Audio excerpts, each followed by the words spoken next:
ya las 10:33. Como chofer llegó el concejal Pablo Argañarás, que fuera presidente del Comité Provincia de la Unión Cívica Radical también, así que hay una sangre política allí, un ADN que fue heredado, ¿no?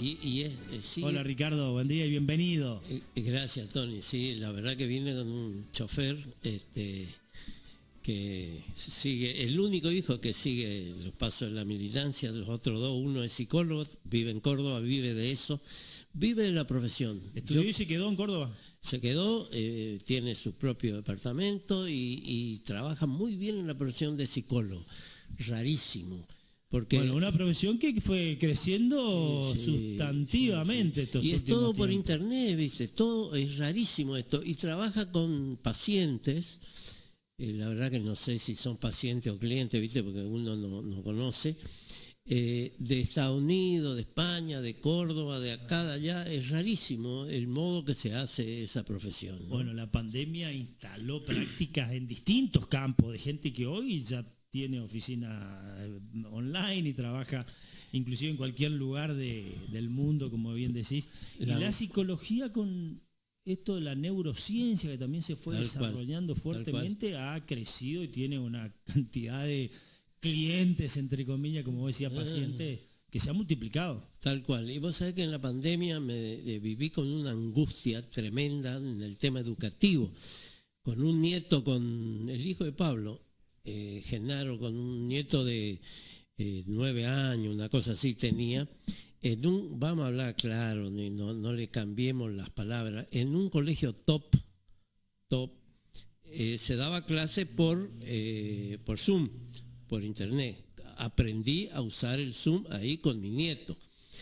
Y yo veía las dificultades en ese colegio de las docentes, en un colegio top, para generar la relación tecnológica con la computadora, porque tenían celulares analógicos yo decía, Dios mío, en una escuela, en la colonia de Oberá, en la colonia de San Vicente Soberio, en Garupá. Y fue largo para Córdoba. Y un año. Y yo decía, Dios mío, acá se perdió un año. Y así fue. Lamentablemente así fue.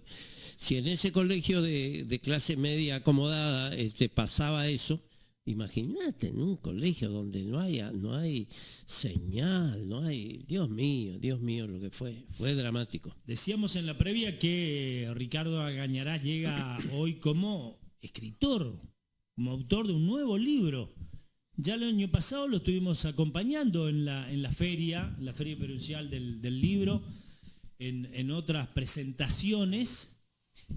Precisamente hubo un par de libros que, bueno, en verdad, 3 de los 4 anteriores me significaron un particular interés. Uno por lo que representó esa trayectoria política, de ese tiempo de reapertura de la democracia, que fue Crónicas en primera persona, con todo lo que vivió Ricardo en aquel periodo.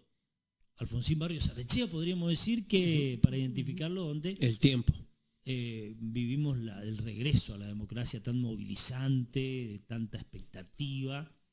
Bueno, después Nevada no verá, porque nos contó un montón de anécdotas de nuestra propia comunidad. Ese libro, amo ese libro, me gusta cómo salió. Y finalmente, Batalla Naval de Mbororé, por lo que representa como acontecimiento histórico de alcance nacional aquí en nuestra frontera. Continental, definió el límite entre el imperio portugués y el imperio español, que después eso tiene correlación y continuidad en la historia. Y pasó acá, después en Panambí, acá cerquita, en 1641, ¿no? O sea que fuimos protagonistas geográficos de un evento continental. Que los amigos me dicen, ¿cómo sabés de Mbororé? No sabía nada, igual que vos, porque en la escuela por ahí nos nombraban. Acordate que tengo 75 años, calcular la primaria, hace tanto, ¿no?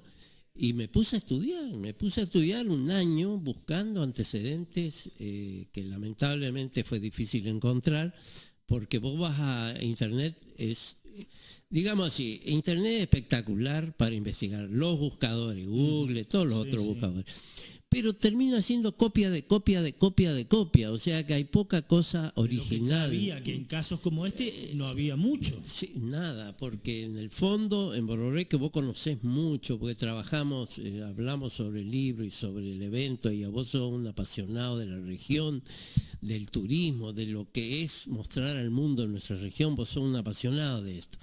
Y vos sabés que a mí también, lógicamente. Hay gente en Panamá como Eduardo Sánchez que también con mucha pasión nos supieron transmitir esta pasión por ese acontecimiento. Por ese hecho, ¿no? Y yo, en el fondo, ese libro fue la única vez que me metí en un relato histórico. Un relato histórico. Y tuvo repercusiones que no sé si corresponde, pero Internet, por otro lado, espectacular. Sí. Después que publiqué el libro me hicieron dos reportajes o 3 por canales digitales, el del territorio, el de Misión Online, el de mi primo, de Marcelo, y no sé cuál otro. Y en Ouro Preto, Brasil, se comunican por correo electrónico conmigo diciendo que habían leído el reportaje de Batalla en Bororé y que en la facultad estaban escribiendo un libro sobre la batalla en Bororé, en Ouro Preto, Minas Gerais, y que querían que yo le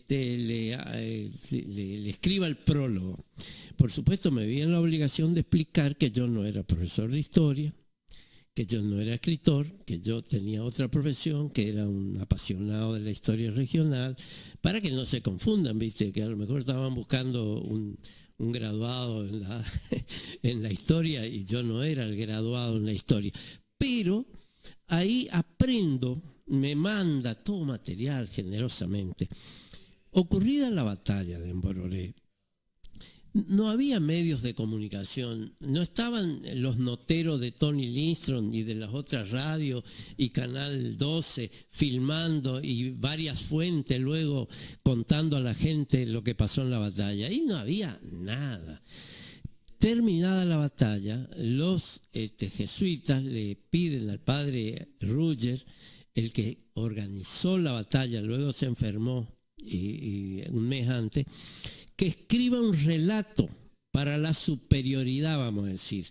Ese relato son 7 hojas escritas con lápiz a mano en castellano antigua mezclado con portugués antiguo. El original está en la Biblioteca Nacional de Río de Janeiro, con los datos, cómo está archivado, de qué modo está archivado. Me mandó una fotocopia de ese informe y llegamos a la conclusión con los brazucas, con el profesor brasilero, que la batalla de Bororé, lo único que hay es ese informe. Ese informe, o sea, todo es lo el otro, que lo convalida lo documentalmente. único, porque el cura escribió, dijo, acá pasó esto, yo organicé, 7 hojas escritas con latita chica, difícil de leer, castellano antiguo, portugués antiguo, eso hay. A partir de ahí, cada uno escribió, interpretó de acuerdo a la... Pero el hecho fue continental y pasó acá a 30 kilómetros. Pasó en una distancia, recordábamos, para resignificarlo, porque uno anda por San Javier y por allá por el arroyo 11 vueltas y demás, te dicen, no, acá... y así fue. San Javier quería conmemorarlo en su zona. Y finalmente para nuestra región, microrregión aquí, en ese Peñón de Bororé, que evidentemente era un mirador muy especial. Emblemático. Vos tenés que ver que los acontecimientos históricos acontecen. Ponele, la Revolución de Mayo, acontecimiento histórico. Tucumán, la casita de Tucumán. Siempre hay un lugar emblemático, la casita del Cabildo, y a lo mejor las grandes conversaciones fueron en el fuerte, en otro lado, claro. Pero el Peñón es simbólico, ¿no? El Peñón de Bororé, pero en esos 7, 8, 9, 10, 12 kilómetros se generó una carnicería espectacular, ¿no? Fue una cosa durísima, una gran batalla naval. A partir de esos contactos que bien decías, hoy por hoy Internet va generando y posterior a un libro de esta significación, cuando hay tan poco material sobre la batalla de Embororé, ¿te quedó algo más? ¿Te quedó la intención de por allí de reformularlo, de ampliarlo a un acontecimiento histórico que sigue generando mucha expectativa, que sigue despertando interés en el marco de nuestra propia provincia en particular, porque lo tenemos aquí y esa revalorización, esa resignificación que se fue dando, nos da un atractivo histórico sociocultural de envergadura? Sí, por supuesto, Tony. Yo pienso que hay en los momentos históricos determinados, políticos determinados, como en este caso, que el actual gobierno de la Renovación, en la que yo no participo, estoy en la oposición, pero vos sabés que tengo amigos de toda la vida, que son funcionarios importantes. Como el propio Hugo Pasalacqua. Como el propio gobernador, que trabajamos juntos, trabajó conmigo, y otros, o sea que a los que quiero como amigos y que nos vemos general cada tanto. Yo creo que ante la necesidad entendible en los términos políticos de generar una figura que aglutine al pueblo misionero, que somos un pueblo que en la conformación del país quedamos como un sector marginal de la geografía nacional. Entonces, yo entiendo que es necesario de generar a alguien que aglutine. Y la Renovación ha generado la figura de Andrés Guaycurarí. Uh-huh. Entonces generó con mucha fuerza. Me parece bien, yo acompaño. Pero entonces se le dio tantas atribuciones a Andresito, tantas atribuciones que se fueron de rosca. Por ejemplo, decir que gracias a Andresito, y los chicos lo dicen en la escuela, ¿viste? Claro. Porque es nuestro héroe. Andresito, gracias a Andresito, los brasileños malos no pasaron el río Uruguay. ¿Me entendés? Se mezcla todo. Se lo lleva Andresito a todos los hechos históricos. Lo llevaron a Andresito 182 años para atrás. Cuando el Imperio Portugués, cuando cuando los bandeirantes, que era el ejército del imperio, ¿viste? Ellos eran particulares, pero trabajaban para el Imperio Portugués. Que venía avanzando y conquistando muchos esclavos. Chocaron ahí y tomaron la decisión política. Por algo, Brasil... Las relaciones exteriores de Brasil es antiquísima. Itamaraty viene de antes de Brasil. Tomaron la decisión de quedar en el río Uruguay. ¿Entendés? Entonces, en cambio nosotros pretendemos, pobre Andresito que hizo... entonces, de algún modo tergiversamos. Y de algún modo un amigo dirigente de la Renovación me planteó. Lo que pasa que vos en el libro le jodiste a Andresito. Le digo, pero ¿cómo que le jodí a Andresito? Al contrario, dije que el esfuerzo que hizo Andresito fue denodado y mucho más de lo que podía hacer, mucho más de lo que podía hacer. Entonces ocurren estas cuestiones de cuestiones políticas, en el buen sentido del término, que generan dicotomía con la realidad histórica. Y entonces es difícil navegar esas dos aguas, ¿viste? Entonces el libro está teniendo ese pequeño inconveniente. Bueno, un tema que nos queda latente, porque la verdad que es apasionante ese aspecto de nuestra historia por todos los alcances que recién mencionábamos.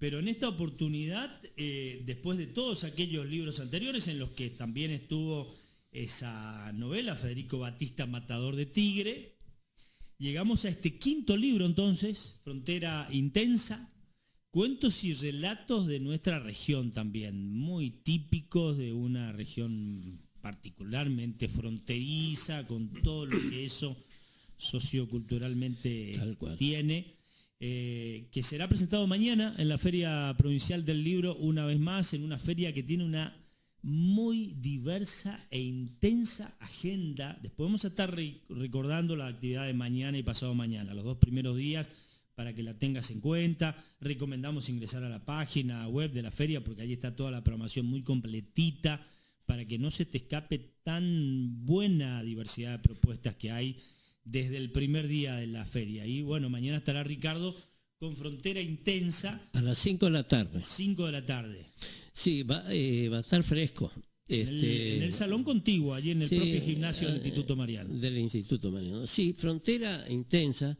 Yo en el prólogo, el que tiene la bondad y la consideración de leerlo, en el prólogo escribo como la ideología del libro, ¿no es cierto? Donde intento hacer un resumen en 2 hojas, 2 páginas en realidad, de lo que es ser fronterizo, qué es vivir en la frontera, que genera, porque la frontera, Tony, nosotros que somos misiones de frontera, ahí yo pongo en una frase, por ejemplo, Oberá, Campo Viera, los que vivimos en el centro de la provincia, la impronta cultural es de una diversidad de orígenes impresionante. Y el inmigrante vive permanentemente su propia frontera entre la realidad y su cultura que dejó. Es como si viviera al lado del río Uruguay y Ucrania estuviera del otro lado, Alemania del otro lado. Entonces somos un pueblo de frontera y lo que ocurre en la frontera difícilmente una persona que viva en el centro del país, en Buenos Aires, entienda cuestiones que a nosotros nos parece de lo más normal, que solo nosotros no entendemos lo fronterizo. ¿Entendés? Cruzar el río, a mí me pasó, yo estoy casado con una señora, Nora, que es cordobesa, no de la capital, sino del interior de Córdoba. Cuando recién nos casamos, me acuerdo que íbamos nuestro peso estaba fuerte, íbamos a comprar a Panamí las vituallas para comer y para vestirnos, pero íbamos mismo. Esa ruta ya tenía asfalto, o sea que era cortito de acá al tirón. Y muchas mujeres, la señora de Kiko Roja, mi mujer, tenían cuenta corriente allá en la Queroquero, en toda esa casa, y cobraban el sueldo de docente, iban y pagaban. Y yo con Kiko le decíamos que iban a pagar la deuda externa, ¿viste? Iban y pagaban y se endeudaban otra vez, ¿no es cierto? Entonces ellas estaban, se admiraban las primeras veces. Che, estamos en Brasil, ¿entendés? Para nosotros ir a Tres Pasos, ir a Tuparandí, ir a Encarnación, no nos cambia nada. Era como parte de lo mismo. Un posadeño ir a Encarnación es cambiar de calle, un paraguayo de toda la frontera ir al Dorado. Bueno, esa realidad genera infinidad de situaciones que 15 de ellas yo intenté hacer en modo de cuento y relatos que solo pueden ocurrir acá en la frontera, ¿no? No sé si te dijeron desde la producción, hoy, en este momento justo Alejandro Suárez, nuestro productor periodístico, tuvo que concurrir a una citación judicial, pero hay una camarita que nos está permitiendo salir por la página web también en vivo, como ya es habitual en nuestro streaming de www.laradio899.com.ar. Allí lo pueden ver a Ricardo, recién un oyente, bueno, que ingresó a la nota y no le hicimos tampoco una presentación muy formal.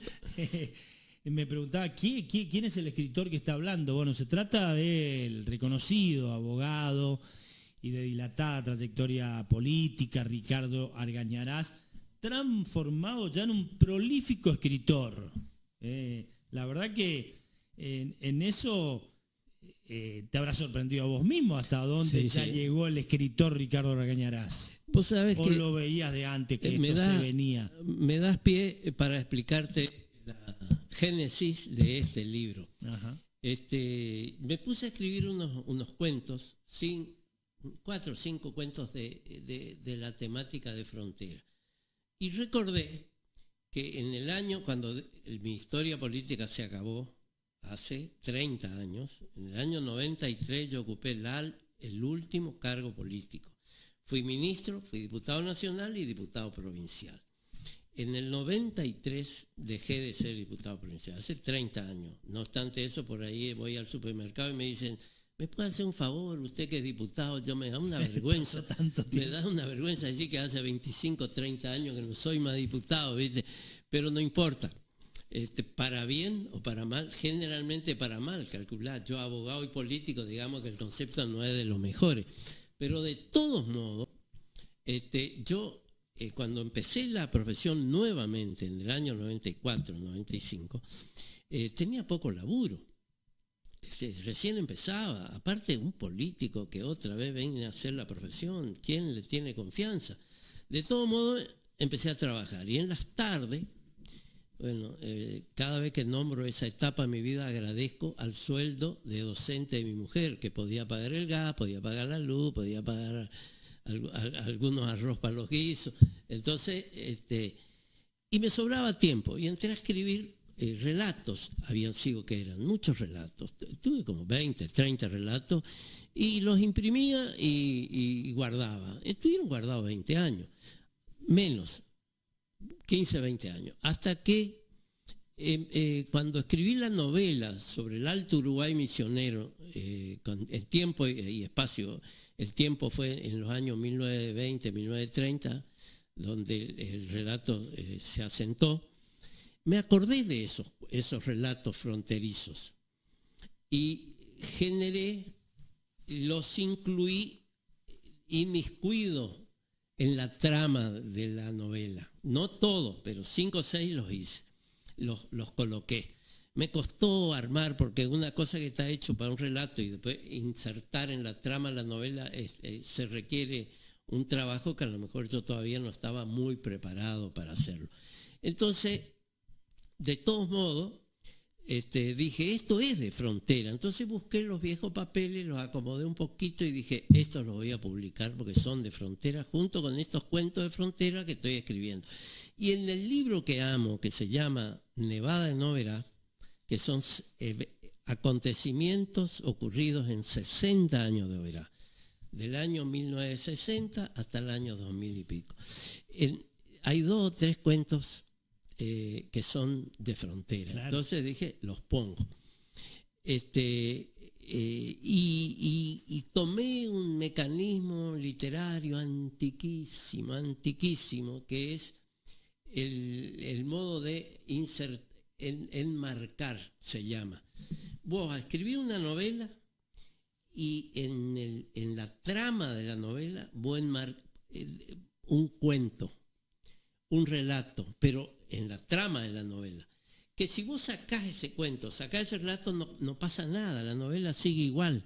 Es un mecanismo antiquísimo y muchas veces cosas distintas una de otra. Generalmente los que hablan sobre este tema y saben más que yo, enseguida te nombran Las Mil y Una Noches. Vos sabés que la historia viene del siglo VI, ya están las primeras y ya existía este mecanismo. Entonces yo usé ese mecanismo. Y otra cosa, ¿cómo se llama el escritor paraguayo tan importante que ganó el premio Cervantes? ¿Roa Bastos? Roa Bastos. Un día leyendo a Roa Bastos, no hace mucho, tengo casi toda la colección de Roa Bastos. Digo, pero este cuento yo lo conozco. Este cuento ya lo leí y fui a buscar en otro libro y él, en ese libro que estaba leyendo, había incluido 2 cuentos que había editado hacía como 10 o 15 años atrás. Entonces dije, si el gran Roa Bastos hace esto, ¿cómo no voy a hacer yo? Claro, ¿Me entendés? Entonces, se inscriben naturalmente en esta temática, sí, de frontera en este caso. Sí, hay cuentos muy lindos y te lo dice el que hizo el cuento, el que escribió el cuento. Yo empecé a escribir este libro de cuentos de frontera escribiendo un cuento que cambió de nombre como 2 veces, que se llama Corazón de Piedra. Es el cuento más largo, es casi una novela. No alcancé a leerlo todavía. Es casi una novela o novela corta, casi una novela. No quiero decir novela para no mandarme la parte. Entonces escribí sobre el narcotráfico en nuestra región. Es un tema complicadito. Entonces, después de tener el mono del libro, del escrito, le di a leer a algunos amigos. Tengo algunos probadores que hacen todo un esfuerzo porque el libro está muy machacado, sin corregir, etcétera, etcétera. Y todos me dijeron, che, ¿de dónde sacaste tanto material? ¿Cómo sabes todo esto? Yo dije, la puta, acá va a pasar esto. Va a decir, Ricardo, ¿en qué anda que sabe tanto de este tema? Por un lado era un elogio como escritor y por otro lado una cuestión difícil. Tuve algunos amigos, 2 amigos abogados que no querían que yo, en fin, publique este libro, Corazón de Piedra. Se llamaba Operación Nochebuena, ahora me acordé. Después cambié por Corazón de Piedra. Me parecía muy noticias policiales. Tiene la misión, yo intento humildemente mostrar al lector que el cártel de la droga no está en Sinaloa, no está en Colombia, no está allá en el norte paraguayo, en Bolivia. El cártel puede estar entre nosotros. ¿Y cómo se arma? ¿Cómo se va armando un cártel de la droga en nuestra zona, en nuestra región? Este cuento está ambientado en el año 1000, en la última década del siglo pasado, en 1990 en adelante, la inauguración del puente, etc. Entonces quiero mostrar con ese cuento que la droga es un tema que está a la vuelta de nuestra casa. Uh-huh. Y no solo el vendedor que va con la motito. Acá hay gente que invierte en el negocio, empresarios que van a misa, inviertan en el negocio. Entonces, eso genera empresarios que van a misa, es decir, gente buena que tiene hábitos buenos, pero que por ahí el negocio es más fuerte, como aquella canción de El amor es más fuerte, no, el negocio es más fuerte, ¿no? Entonces, ese cuento tiene esa función, quiero darle esa función. Fue el primer cuento que... Casi como a modo, si se quiere, preventivo de situaciones que van avanzando y que no debemos desconocer. Que acá en el polo urbano Posada Encarnación puede haber un cártel de la droga. Y fíjense cómo funciona el cártel de la droga. Con violencia, no quiero contar lo que es el libro. Después hay otros cuentos que me gustan. Los relatos finales, los 4 relatos finales, son los, menos el último, son los que yo escribí hace 20 años, acomodado ahora para esta presentación. Hay uno, Tony, que se llama Evita Peralta. Dudé en ponerle el nombre, quería ponerle La Mensú. Porque acá con la historia de los esclavos uh-huh. Tareferos metidos en el medio del monte, en los establecimientos de hierba silvestre, no había solo hombres. Había muchas mujeres esclavas que hacían el mismo trabajo del hombre. Uh-huh. Y otros servicios dramáticos que están en el cuento. Entonces, creo que el aporte de ese cuento es contar a nuestra gente que venimos de una sociedad desigual, y que la plantación de hierba mejoró en algo la situación, porque aquello no solo que depredaba el monte con la hierba silvestre, sino que también era un mano de obra esclava, era la esencia de la actividad yerbatera hasta el principio, las primeras décadas del siglo pasado. Y que cuando se empezó a hacer los viveros y plantar, se mejoró la situación. Por más que cuestionamos, yo cuestiono a este proceso político de los últimos 20 años, que no entendió que el sector más necesitado no solo por una cuestión económica, social, humana, es el tarefero, el tarefero y el productor pequeño. Acá cuando me tocó estar en un gobierno hace 30 años, 40 años, el colono pequeño tenía obra social. Después la economía del país, la política del país, el Izara se disolvió el Izara y chau, obra social. Ahora se está empezando nuevamente.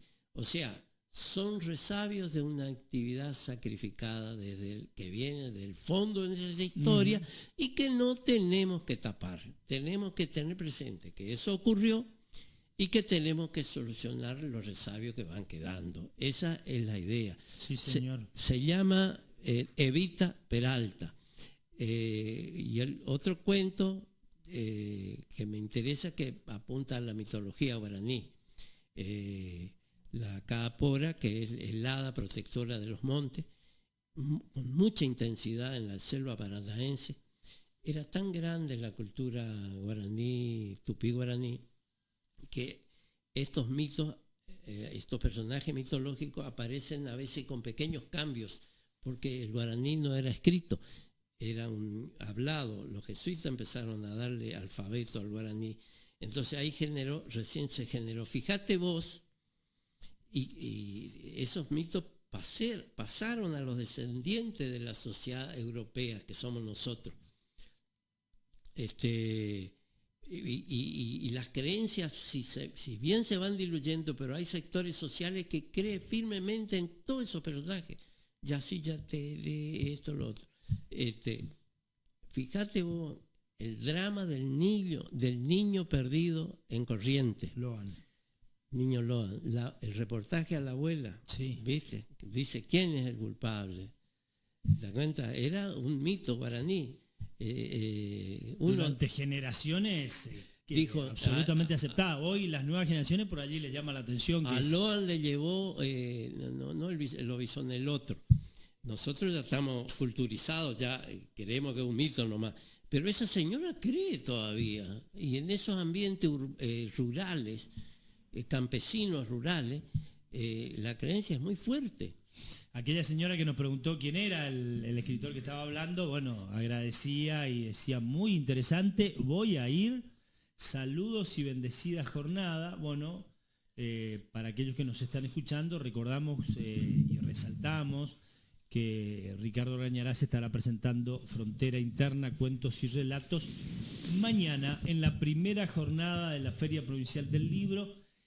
Arranca temprano porque decíamos que hay una nutrida agenda diaria con muchos autores presentando libros muy interesantes, y mañana en la primera jornada esto va a arrancar a las 16:30 con Rodolfo Torres, Mesopotamia, que presentará El dulce encanto de la tierra sin mal, reitero, 16:30, y después viene Ricardo Argañarás a las 17 horas presentando su quinto libro, en una jornada en la que estará también Jorge Luis Lavalle, con 20 años de la primera edición de Sarita, y presentando un nuevo proyecto, El Camino de San Martín. La gran española Isabel Beitía de Zavala, que a las 18 horas presentará Odisea Especial. Todo esto mañana en el salón adjunto del gimnasio del Colegio Mariano. Y después nos trasladamos a partir de las 18:30 hasta Cristina Mucci, esta reconocida periodista, escritora, conductora de televisión durante mucho tiempo, que presentará Las Olvidadas. Y a las 19:30, bueno, el cierre con Numi Silva, esta actriz misionera, esta actriz tan reconocida, que siempre está en la Feria del Libro.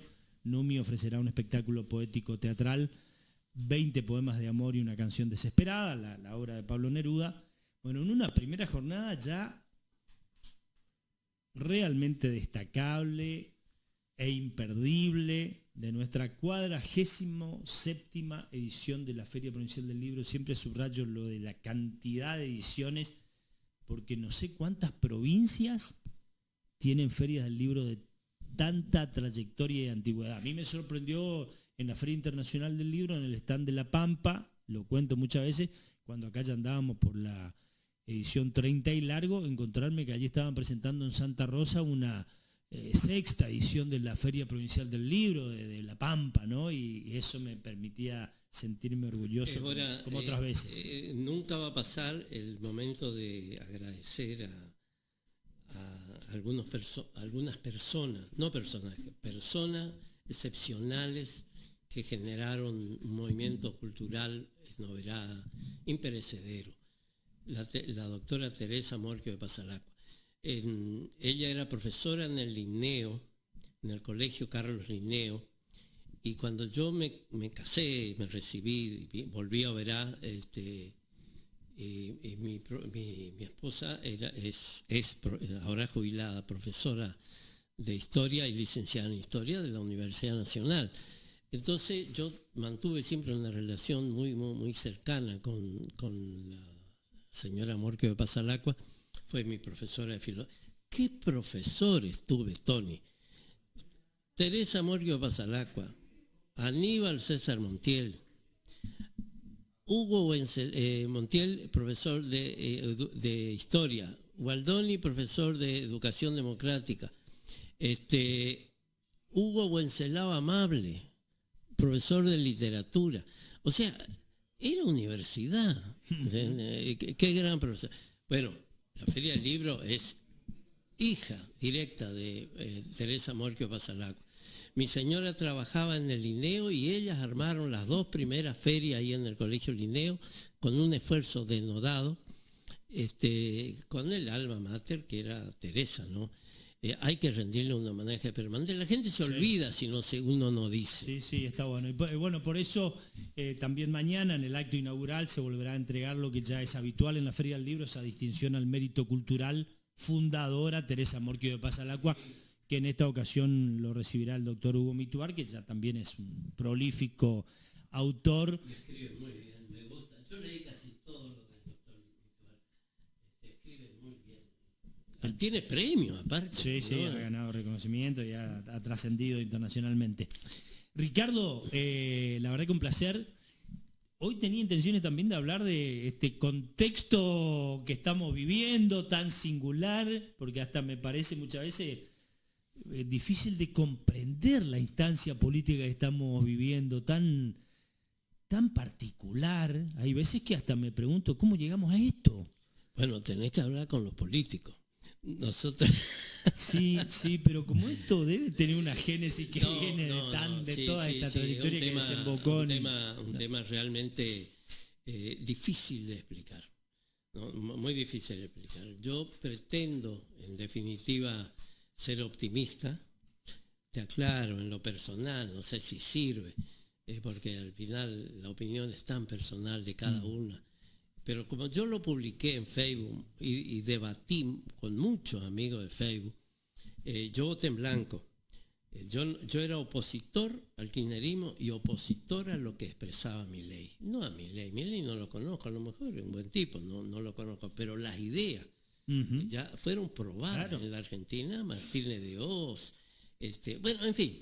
Entonces dije, soy opositor a los dos y hay un tema que en términos políticos, teóricos, si se quiere.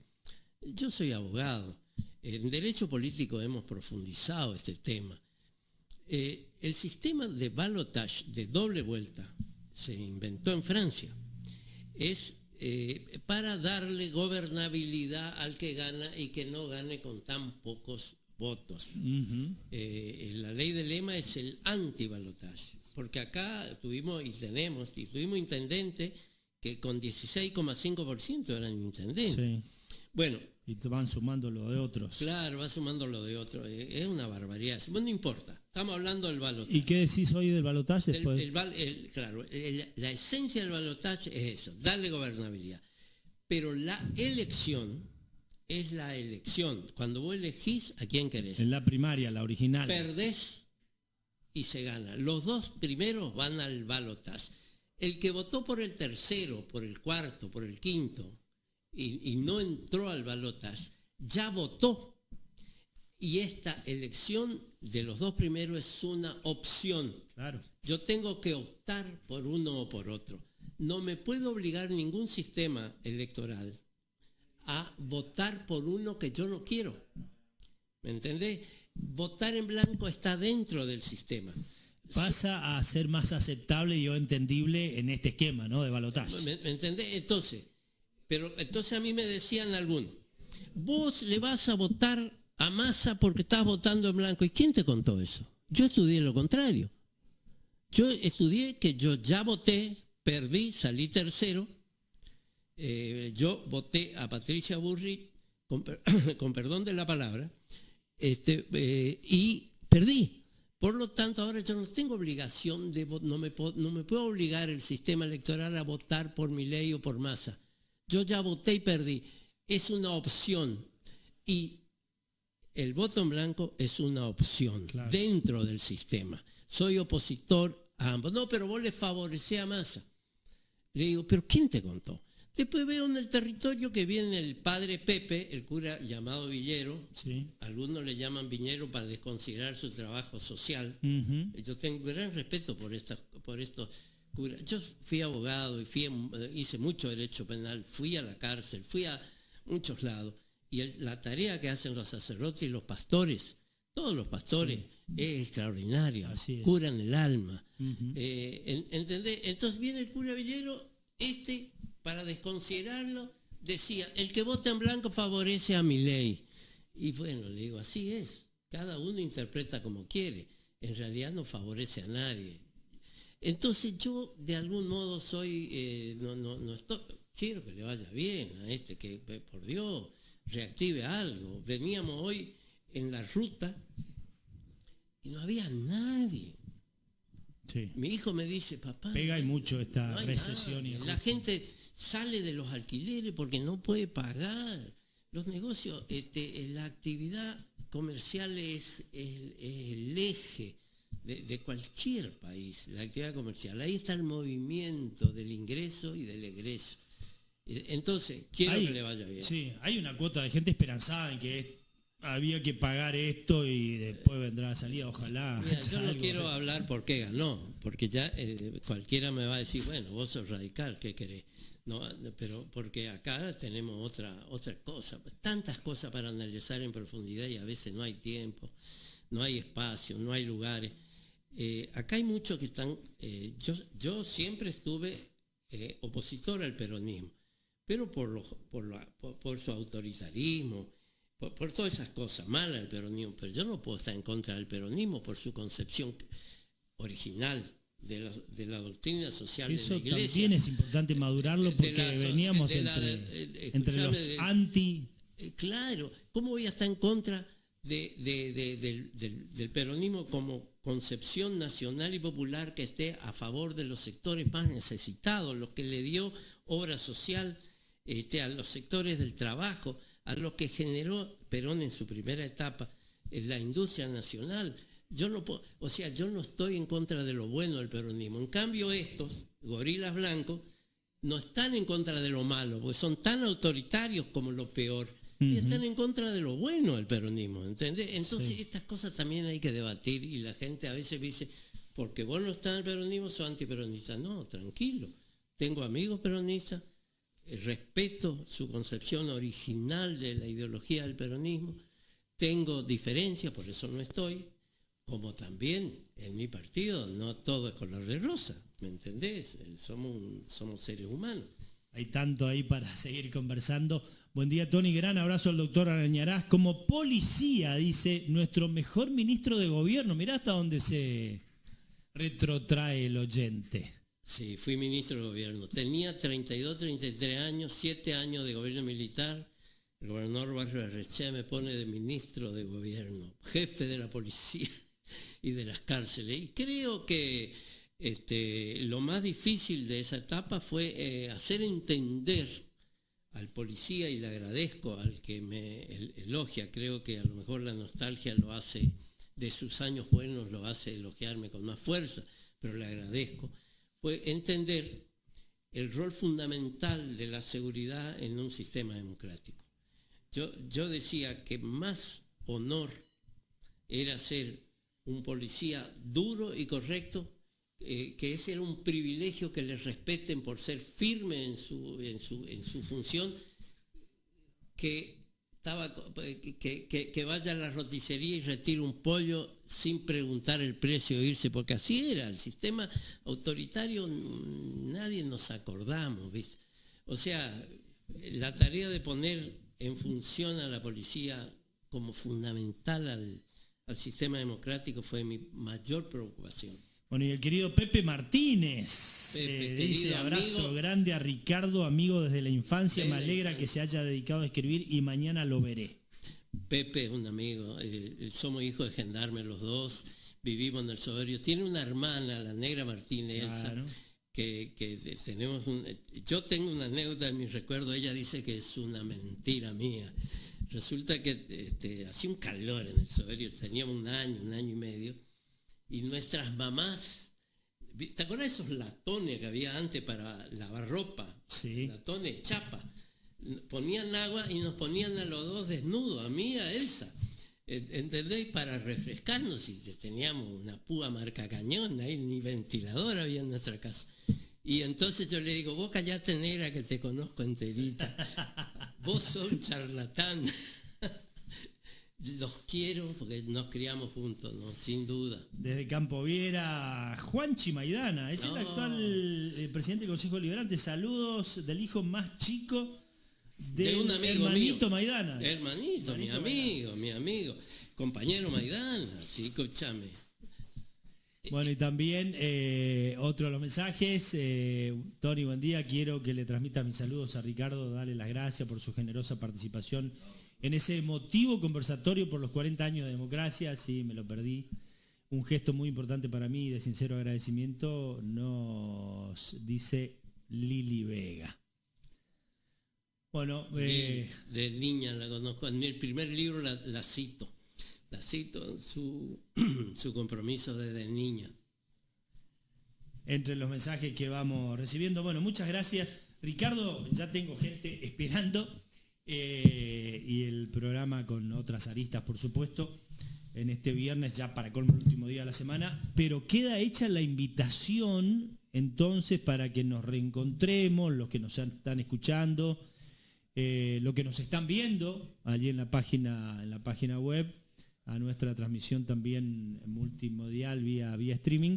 Reitero entonces la actividad de mañana en la Feria Provincial del Libro. Arrancan las presentaciones en el salón adjunto al espacio de exposición y venta de libros a las 16:30. Allí estará Rodolfo Torres Mesopotamia con el dulce encanto de la tierra sin mal, y a las 17 horas Ricardo Gañarás con Frontera Interna, Cuentos y Relatos. Están todos convocados a acompañarlo.